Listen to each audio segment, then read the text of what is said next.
গণঅভ্যুত্থানে আওয়ামী লীগ সরকারের পতনের ৯ মাস পর এবার দলটির নিষিদ্ধের দাবিতে সোচ্চার ছাত্র জনতা। আওয়ামী লীগ নিষিদ্ধের দাবিতে গতরাত থেকে যমুনার সামনে অবস্থানের পর আজ বিকেল থেকে রাজধানীর শাহবাগ মোড় অবরোধ করেছেন জুলাই গণঅভ্যুত্থানে যুক্ত বিভিন্ন রাজনৈতিক দল ও সংগঠনের নেতাকর্মীরা। এদিকে জুলাই গণঅভ্যুত্থানের প্রেরণা, প্রতিজ্ঞা, ঐক্য সংরক্ষণের লক্ষ্য নিয়ে আজ আত্মপ্রকাশ করল ছাত্রদের আরও একটি রাজনৈতিক প্ল্যাটফর্ম ইউনাইটেড পিপলস বাংলাদেশ বা আপ বাংলাদেশ। নতুন দলের আত্মপ্রকাশ ও আওয়ামী লীগ নিষিদ্ধের প্রসঙ্গ নিয়ে আজ আলোচনা করতে চাই ভোটের ট্রেনে। সঙ্গে আছি আমি হাসিব বিল্লাহ। দর্শক, আজ ভোটের ট্রেনে আলোচনায় যুক্ত আছেন নতুন দল ইউনাইটেড পিপলস বাংলাদেশ বা আপ বাংলাদেশের সদস্য সচিব আরিফিন মাহমুদ হিজবুল্লাহ। আরিফিন ভাই, স্বাগত জানাচ্ছি এখন টিভির স্টুডিওতে। আজ আপনাদের নতুন প্ল্যাটফর্মের আত্মপ্রকাশ হলো এবং নতুন দলের আপনি সদস্য সচিব হিসাবে দায়িত্ব পালন করবেন। আপনি এর আগে জাতীয় নাগরিক পার্টির নেতা ছিলেন, এছাড়া আপনাদের অনেকেই জাতীয় নাগরিক পার্টির বা নাগরিক কমিটির নেতা ছিলেন। জাতীয় নাগরিক কমিটি থেকে বের হয়ে আবার নতুন প্ল্যাটফর্মের কি প্রয়োজনীয়তা পড়লো, কি লক্ষ্যকে সামনে রেখে আপনাদের নতুন এই প্ল্যাটফর্ম গড়ার অনুভব করলেন, একটু জানাবেন। জি, ধন্যবাদ আপনাকে এবং এখন টিভিকে আমাকে যুক্ত করার জন্য। আমরা মনে করছি যে জুলাইয়ের আকাঙ্ক্ষাকে যদি আমরা বাঁচিয়ে রাখতে চাই এবং জুলাইয়ের যে মৌলিক স্পৃহা, গণ স্পৃহা মানুষের মধ্যে ছিল, সেই স্পৃহাকে জিন্দা রেখেই যদি আমরা বাংলাদেশের রাজনীতিকে বিনির্মাণ করতে চাই, তাহলে সেক্ষেত্রে আমরা মনে করছি কিছু মৌলিক দাবিগুলো, প্রাথমিকভাবে লক্ষ্যমাত্রাগুলো পূরণ হওয়া দরকার। সেই লক্ষ্যমাত্রাগুলো পূরণ হওয়ার জন্য বিদ্যমান রাজনৈতিক দলগুলো কে একটা প্রেশার গ্রুপ হিসেবে সরকার এবং বিদ্যমান রাজনৈতিক দলগুলোকে এই মৌলিক লক্ষ্যমাত্রা পূরণে একটা নির্দিষ্ট ট্র্যাকে রাখার জন্য আমরা মনে করছি যে একটা পলিটিক্যাল প্ল্যাটফর্ম বা প্রেশার গ্রুপ দরকার। সেই জায়গা থেকেই আসলে আপ বাংলাদেশের আপনি বলতে পারেন যে সৃষ্টি। এর আগে যেহেতু জাতীয় নাগরিক কমিটিও একই লক্ষ্য ছিল, তাদেরও ঠিক একই লক্ষ্য নিয়ে যাত্রা শুরু হয়েছিল। আপনারা জাতীয় নাগরিক কমিটির নেতৃত্ব গুরুত্বপূর্ণ ভূমিকা রেখেছিলেন এবং বিভিন্ন জায়গায় সারা দেশে কমিটিও দিয়েছিলেন, বিভিন্ন সভা সমাবেশ করেছিলেন। ঠিক সেখান থেকে বেরিয়ে আবার কেন প্রয়োজন পড়লো? তাহলে কি আগেরগুলো কি বা অন্য প্ল্যাটফর্মগুলো কি ব্যর্থতার পরিচয় দিচ্ছে কিনা?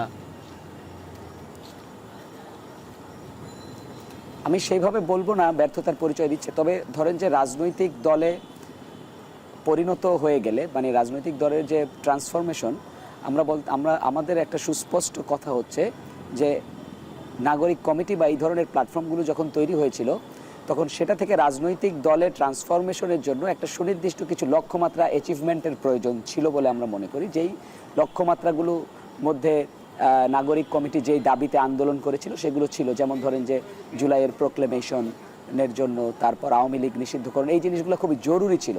কিন্তু সেই জিনিসগুলো আস্তে আস্তে ফেড হয়ে গিয়েছিল আমাদের থেকে আর কি। এই আলাপগুলো একেবারেই হারিয়ে গিয়েছে। আপনি দেখেছেন যে এনসিপি গঠন হওয়ার পর থেকে আসলে এই আলাপগুলো প্রায় রাজনৈতিক দলগুলোর অঙ্গনে আর ছিলই না। আর নাগরিক কমিটিকে ফাংশনাল করার জন্য যেই ধরনের প্রক্রিয়া থাকার কথা ছিল, যেমন নাগরিক কমিটির সর্বশেষ সাধারণ সভায় এরকম একটা সিদ্ধান্ত হয়েছিল বলে আমরা দেখেছি নাগরিক কমিটির ফেসবুক পেজে, যে 15 দিনের মধ্যে তারা নতুন নাগরিক কমিটি দিবে এবং সেটি প্রেশার গ্রুপ হিসেবে কাজ করবে। কিন্তু সেটা প্রায় 2.5 মাস হয়ে গেলেও সেটি করা হয় নাই। তার মানে এটা পরিষ্কার যে রাজনৈতিক দল হিসেবে পরিণত হওয়ার পরে জুলাইয়ের যে মৌলিক আকাঙ্ক্ষাগুলোকে, যেটা আমরা প্রাথমিক লক্ষ্যমাত্রা মনে করেছিলাম, সেই মৌলিক আকাঙ্ক্ষাগুলো নিয়ে কাজ করার মতো আসলে একটা শক্তিশালী সংগঠনের প্রয়োজন ছিল, প্ল্যাটফর্মের প্রয়োজন ছিল। সেই প্ল্যাটফর্মের প্রয়োজনীয়তা থেকেই আমরা আসলে আপ বাংলাদেশ গঠন করেছি। আপনাদের তাহলে প্রধান এজেন্ডা কি থাকবে এই সময়ে? বাংলাদেশ এখন জুলাই গণঅভ্যুত্থানে যারা যুক্ত ছিল তারা এখন নিজ নিজ ঘরে ফিরে গেছে, সবাই নিজ নিজ দাবিতে সোচ্চার। আবার সংস্কার, নির্বাচন নিয়ে দ্বিমুখী অবস্থান এবং সেখানে ঐক্যমতেরও সম্ভাবনা আমরা খুব কম দেখছি, একটি ঘাটতি দেখছি। সেই জায়গায় আপনাদের প্রধান এজেন্ডাগুলো কি থাকবে? আপনারা যদি লক্ষ্য করে থাকেন তাহলে হয়তো দেখবেন যে মার্চ মাসে যখন আমরা প্রথম বলেছি যে আমরা নতুন একটি রাজনৈতিক প্ল্যাটফর্ম আনব, তখন থেকেই আমরা বলছি যে এই প্ল্যাটফর্মের প্রাথমিক লক্ষ্যমাত্রা হবে যে আমরা আওয়ামী লীগকে একটি ফ্যাসিস্ট রাজনৈতিক দল হিসেবে নিষিদ্ধ করতে চাই।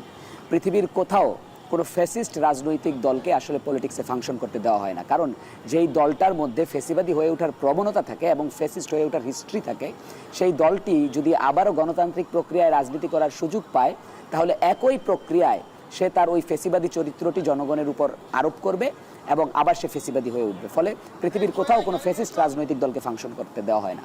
আমরা মনে করি আওয়ামী লীগকে ফ্যাসিস্ট রাজনৈতিক দল হিসেবে নিষিদ্ধ করতে হবে এবং আপনার আওয়ামী লীগকে শুধু নিষিদ্ধ করলেই হবে না, আওয়ামী লীগকে বিচারের মুখোমুখিও করতে হবে।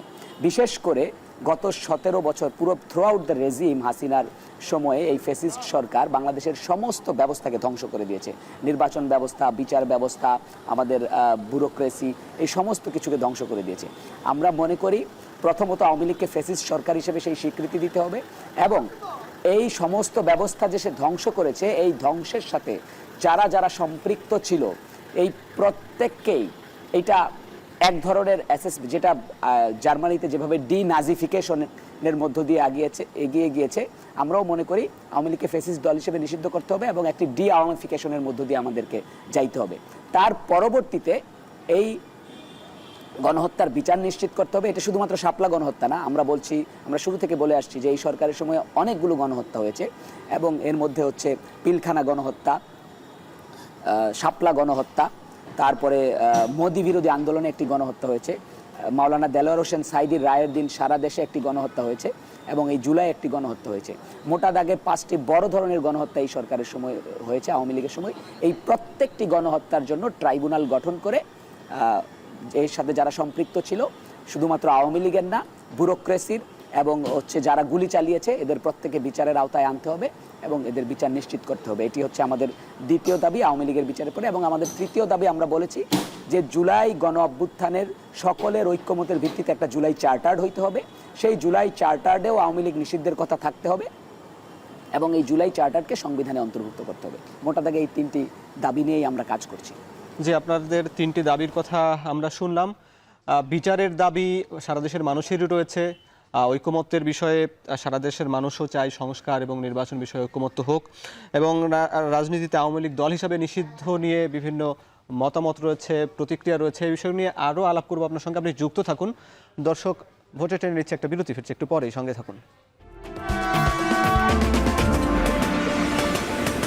বিরতির পর স্বাগত। দর্শক, দেখছেন ভোটের ট্রেন।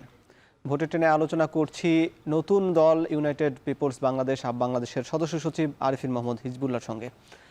আরিফিন ভাই, আপনারা আজকে যখন আত্মপ্রকাশ করলেন কেন্দ্রীয় শহীদ মিনারে সেই বিকেলবেলা, তারপরেই শহীদ মিনার থেকে আপনারা অসংখ্য নেতাকর্মীকে সঙ্গে নিয়ে শাহবাগে গিয়েছেন, যেখানে শাহবাগে মূলত আওয়ামী লীগ নিষিদ্ধের দাবিতে ছাত্র জনতার বিভিন্ন দল বা প্ল্যাটফর্মের সাধারণ ছাত্র জনতা তারা অবস্থান করছিল। সেখানে আপনারা একাত্মতা পোষণ করেছেন, আপনারা ওই দাবির সঙ্গে একমত জানিয়েছেন। আমার প্রশ্ন হচ্ছে, আওয়ামী লীগ দল হিসাবে নিষিদ্ধের যে দাবি উঠছে এখন, এই নিষিদ্ধের খেলা এর আগেও হয়েছে। বিশেষ করে জামাত ইসলামীকে নির্বাহী আদেশে একটি প্রজ্ঞাপনের মাধ্যমে নিষিদ্ধ করা হয়েছিল। জামাত ইসলামী আবার সেই নিষেধাজ্ঞা প্রত্যাহার করা হয়েছে। যদি আওয়ামী লীগের বিষয়ে এরকম কোনো নিষেধাজ্ঞা দেয়া হয় বা প্রজ্ঞাপনের মাধ্যমে, তাহলে পরবর্তী সরকার বা পরবর্তী সময় আওয়ামী লীগের আবার রাজনীতিতে ফেরার সুযোগ তৈরি হয় কিনা, আর আপনারা কি মনে করেন, কিভাবে নিষিদ্ধ করতে চান? আচ্ছা, প্রাথমিকভাবে আমরা মনে করছি এটি একটি প্রজ্ঞাপনের মাধ্যমেই নিষিদ্ধ হবে। অর্থাৎ যেখানে আমরা দেখতে পাচ্ছি যে প্রতিনিয়তই আওয়ামী লীগের লোকজন মিছিল, মিটিং, সমাবেশ করছেন এবং শেখ হাসিনা ভারত থেকে হুমকি ধামকি দিচ্ছেন, আওয়ামী লীগের যারা পালিয়ে গেছেন তারা বাংলাদেশের জনগণকে হুমকি ধামকি দিচ্ছেন। ফলে এইটা বাংলাদেশের জনগণের জন্য, বিশেষত জুলাইয়ের গণ অভ্যুত্থানে যে সকল লক্ষ লক্ষ ছাত্র জনতা অংশগ্রহণ করেছে তাদের জন্য এটি একটি মারাত্মক নিরাপত্তা হুমকি। ফলশ্রুতিতে আমরা মনে করছি প্রাথমিকভাবে একটি প্রজ্ঞাপনের মধ্য দিয়ে আওয়ামী লীগকে নিষিদ্ধ করতে হবে। সেটা অত্যন্ত দ্রুততম সময়ের মধ্যে সরকারকে শেষ করতে হবে এবং প্রজ্ঞাপনের মধ্য দিয়ে নিষিদ্ধ করার পরে তার পরবর্তী স্টেপটি হওয়া উচিত, আমরা মনে করছি যে জুলাই সনদের মধ্য দিয়ে, অর্থাৎ জুলাই চার্টার্ডে সমস্ত রাজনৈতিক দল এবং এই জুলাইয়ের জন্য অংশীদার আছে সকলকে ঐক্যমতের ভিত্তিতে, যেহেতু অলরেডি বিএনপিও বলেছে যে আসলে তারা আওয়ামী লীগ নিষিদ্ধ করা হোক, এই বিষয়ে তাদের কোনো আসলে অসুবিধা নাই। বাংলাদেশের কোনো রাজনৈতিক দল এখনও আওয়ামী লীগ নিষিদ্ধের তাদের বিপরীত অবস্থান এখন নাই বলেই তারা ইতিমধ্যে সব রাজনৈতিক দল হালকা সরে হোক কিংবা যেভাবে হোক জানিয়ে দিয়েছে। ফলে সরকারকে এই সিদ্ধান্তটা নিয়ে এগিয়ে আসতে হবে এবং তারা জুলাই সনদে সকল রাজনৈতিক দলের ঐক্যমতের ভিত্তিতে এই জুলাই চার্টারে আওয়ামী লীগকে নিষিদ্ধ করা হবে, এখানে তারা সবাই স্বাক্ষর করবেন এবং সেই চার্টারকে সংবিধানে অন্তর্ভুক্ত করা হবে। এর মধ্য দিয়েই আসলে আওয়ামী লীগের নিষিদ্ধটাকে একটি স্থায়ী প্রক্রিয়ার মধ্য দিয়ে যাবে বলে আমরা মনে করছি।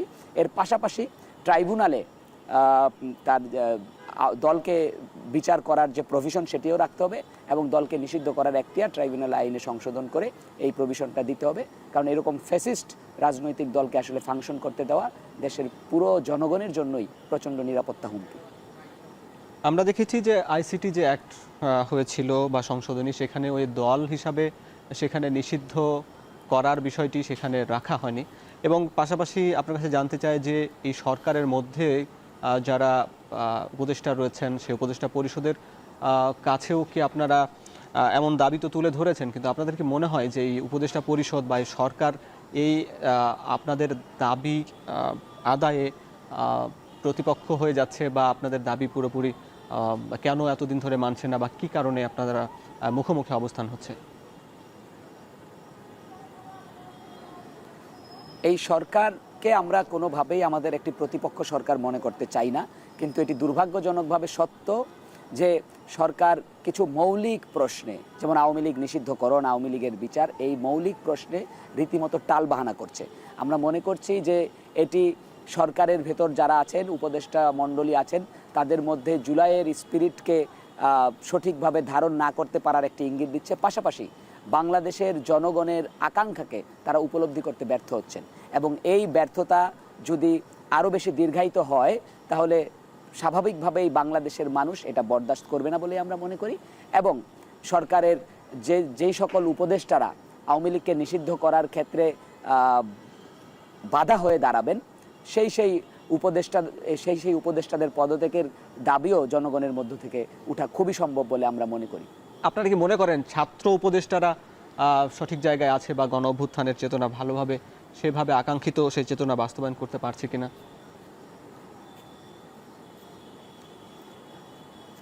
ছাত্র উপদেষ্টারা এই সরকারের একটি গুরুত্বপূর্ণ অংশ, কিন্তু এটি আমাদেরই দুর্ভাগ্যও বলতে হয় যে ছাত্র উপদেষ্টাদের কাছ থেকে আমরা যতটুকু প্রত্যাশা করেছিলাম যে এই গণ অভ্যুত্থানের পরে তারা যতটুকু ভূমিকা রাখবেন, দুর্ভাগ্যজনক বশত কিছু কিছু ব্যাপারে আমরা সেই ভূমিকাগুলো তাদের কাছ থেকে দেখতে পাই নাই।